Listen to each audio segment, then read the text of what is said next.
برنامه اخباری آزادی را من مومین احمدی از استودیوی رادیو آزادی در پراگ تقدیم میکنم. سلام.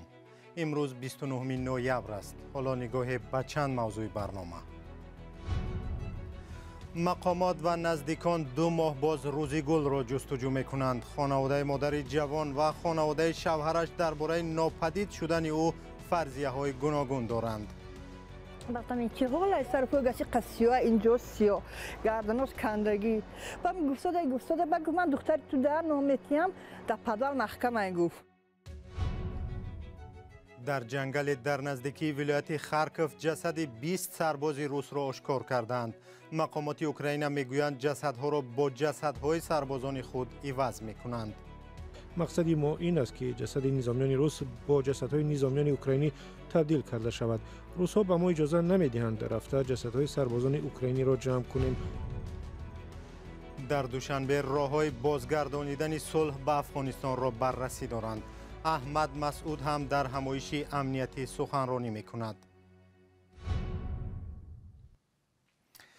خانواده یک زن جوان از ناحیه ورزاب که بیش از 1 ماه باز او را جستجو دارند در بی‌درک شدن او جبر و ستم در خانواده شوهرش را سبب می‌دانند.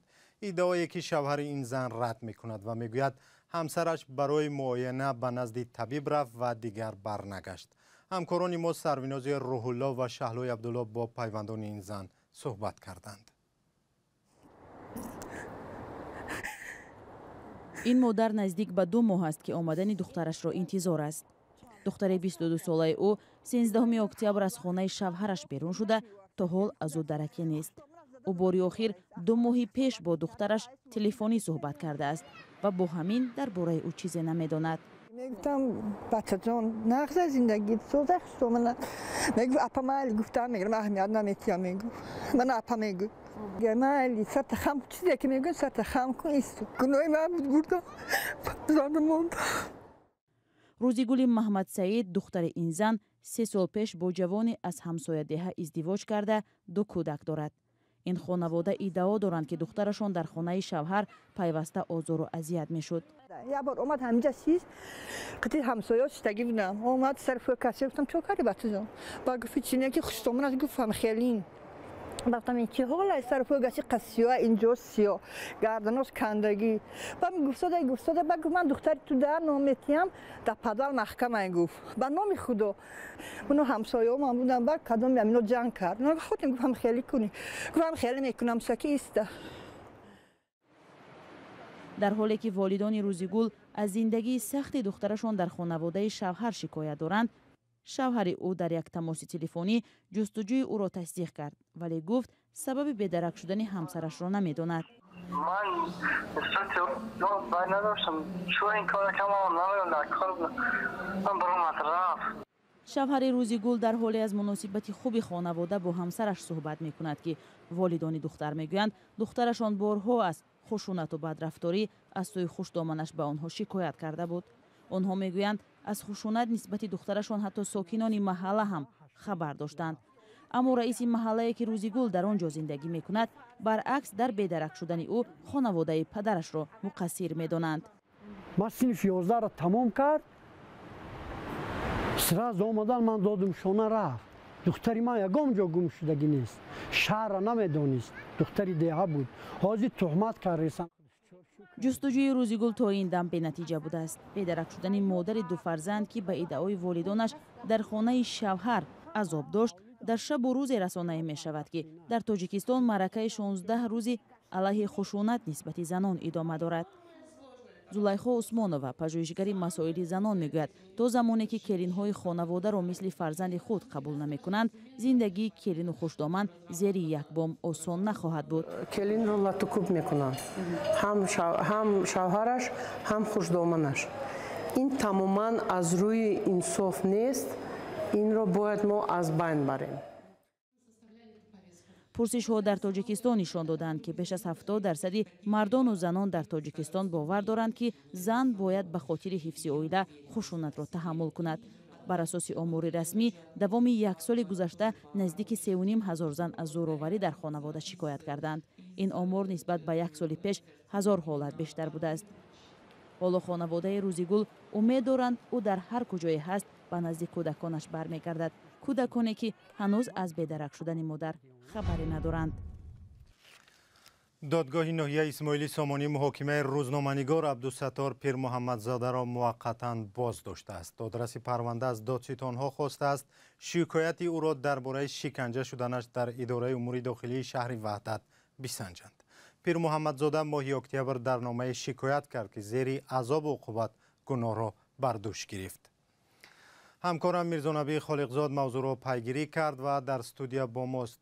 Мирзонабӣ, мавзӯи шиканҷа шудани Пирмуҳаммадзода дар куҷо матраҳ шудааст?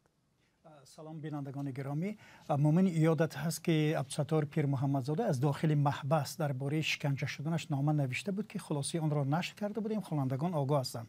дар додгоҳи ноҳияи Исмоилии Сомонии Душанбе ба мо гуфтанд ки санҷиши ҳолатҳои шиканҷа шудани рӯзноманигор шурӯъ шудааст. ба қабли мусоҳиби мо Абдусаттор Пирмуҳаммадзода дар мурофиа чанд дафъа шиканҷа шуданашро аз тарафи маъмурони милисияи шаҳри Ваҳдат далел оварда буд. ҳамсӯҳбати мо гуфт ки бинобар ин додрас хост шиканҷа шудан ё нашудани ӯро додситон бисанҷад. то он замон мурофиа сурат намегирад. бо расидани хулосаи муфаттишон муҳокима идома хоҳад ёфт. و پیرمحمدزاده در نامش در ماه اکتبر همین سال گفته بود که به مستقلی دادگاه‌ها باور ندارد و حکمش در دالان‌های حکومتی صادر شده است. مومین میرزانبی خودی پیرمحمدزاده دقیقاً به چی گناهکار شده است و خودش در آن نامه جزئیات داده بود یا نه؟ عبدالستار پیرمحمدزاده که به همکاری با سازمان‌های ممنوع گمان بر است در نامه از بازداشتگاه نوشت که او را آنقدر زدند و کوفتند و به برق ماندند که می‌خواست از خودش را بکشد. یک منبع نزدیک به تفتیشات نسخه نامه را که مؤلف خواسته است به خاطر افشای صحنه‌سازی‌های حکومت رسانه‌ای شود روز 19 اکتبر همین سال به رادیو آزادی رسانید.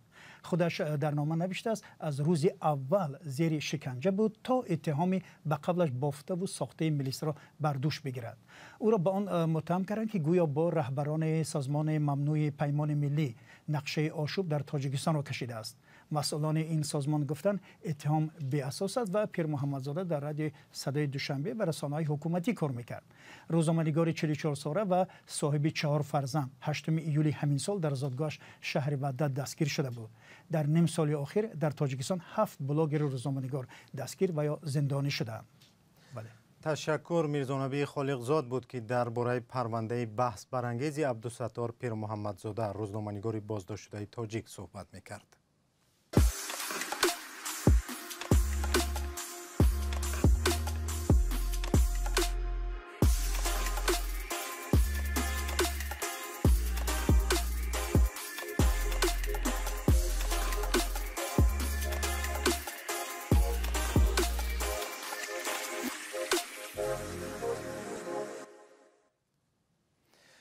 اختیاریان اوکراینی در نزدیکی یک دهه در منطقه خارکوف 20 جسد سربازان روس را آشکار کردند. هویت جسدها را که در یک جنگل یافتند تحقیق میکنند.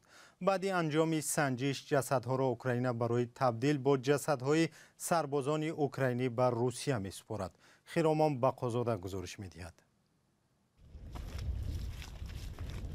این جنگل هنوز چند ماه پیش پناهگاهی سربازان اشغالگری روسیه بود. حالا گروه اختیاریان اوکراینی اینجا جسدی احتمالاً سربازان مرده روس را آشکار کردند. ما در نزدیکی دهه دوهن که ولایت خارکوف ناحیه ایزیوم قرار داریم. در جریان جستجوی جسدهای سربازان اوکراینی کشته شده ما جسدی سربازان روس را پیدا کردیم. نیروهای روس تلاش کردند این موقع دفاعی را خراب کنند. آنها در اول ضربه‌های سختی زدند، از هوا حمله کردند و بعداً پیاده‌ها را به کار انداختند. اکثراً پیاده نظام‌هایشان نابود شدند. اختیاریان جسدی سربازان روس را در جنگل پیدا کردند. پیخوتا наразі тут вся майже і полягла. در کیسش قطعه سیگار دارد. تا حال تخمیناً 20 جسد را پیدا کردیم. همشون سربازان روسن؟ بله، سربازان روس. بعضیشان لباس نظامی اوکراینی پوشیده و ولی بندی گیورگی مقدس را در بازویشان بستند. وی تازه به ارتش سفربر شده یا از زندانها آورده شده هستند که انیق اینجا برای مردن آورده شدند. Понабирали людей і пустили їх, можна сказати так, на вірну смерть. шиносномаи шаҳрванди русия ва пул 500 рубл, боз 500 рубл, боз 2000 рубли дигар, як рамзи масеҳӣ, як дафтарчаи ҳарбӣ. ин ҷасад ки шиносоӣ шудааст барои табдил ва баргардондан ба хешовандонашон дода мешавад ва маълумот дар бораи ҷои марги ӯ ҳам фароҳам карда мешавад. Куди пришов и де загинув. кормандони ихтиёрӣ ҳар як ҷасади ошкоршудаи сарбозони русро таҳқиқ мекунанд. бархе ҷасадҳо аз дохили ин хандақ берун оварда шуданд. бо сабаби дар ҳоли баъд ошкор шудани ҷасад ҳанӯз шиносоӣ кардани он имкон надорад.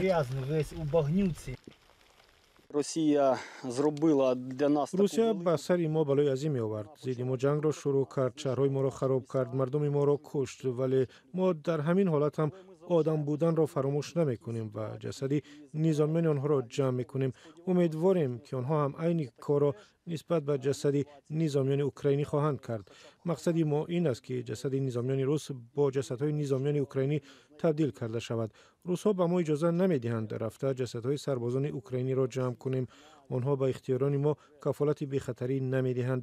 барои мо ҳам хеле муҳим аст ки ҷасади ҳар як ҷавонмарди худро аз қаламравҳои ишғолшуда бозпас бигирем.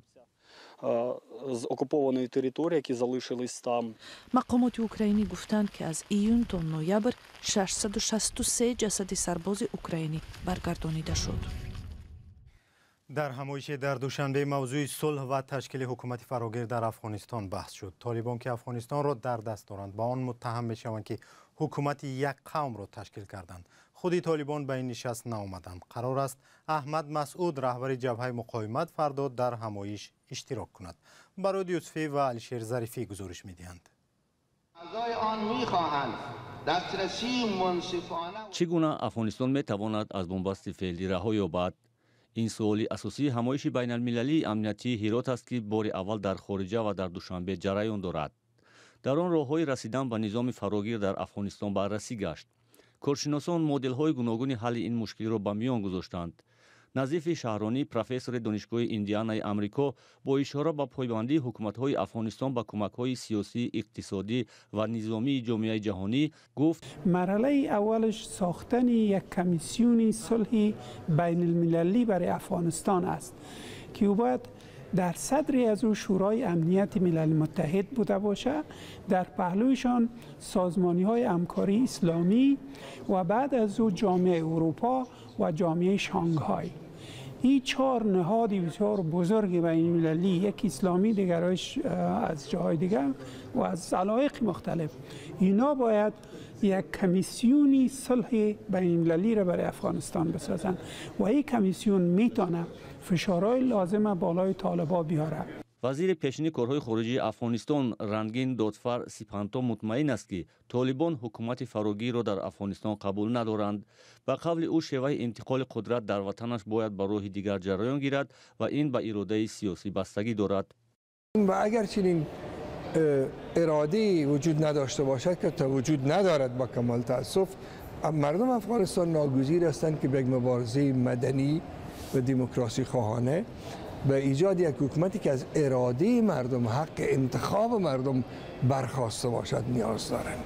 غصب قدرت با زور و تفنگ در هیچ جای دنیا نمیتواند پایدار باشد. سازمان دهندگان همایش نظام فراگیر در افغانستان تصمیم دارند که در پایان نشست نظر و اندیشه و پیشنهادهای شرکتداران را جمع آورده به یک توافق نهایی برسند. این دهمین نشست گفتگوهای برنامه ما به پایان رسید. خدا نگهدار.